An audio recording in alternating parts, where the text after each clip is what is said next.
انس بن مالک رضی اللہ تعالیٰ عنہ کہتے ہیں کہ رسول اکرم صلی اللہ علیہ وسلم نے فرمایا،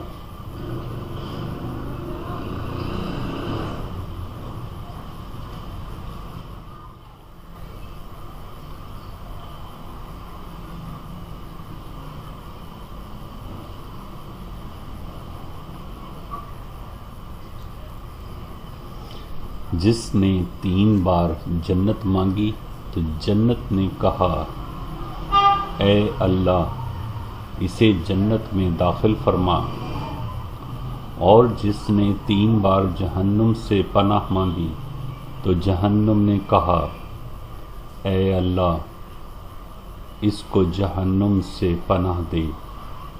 اللہ پاک ہم سب کو جنت میں جانے اور جہنم سے پناہ مانگنے کی توفیق عطا فرمائے۔ اسے شیئر کریں، لائک کریں اور سبسکرائب کریں۔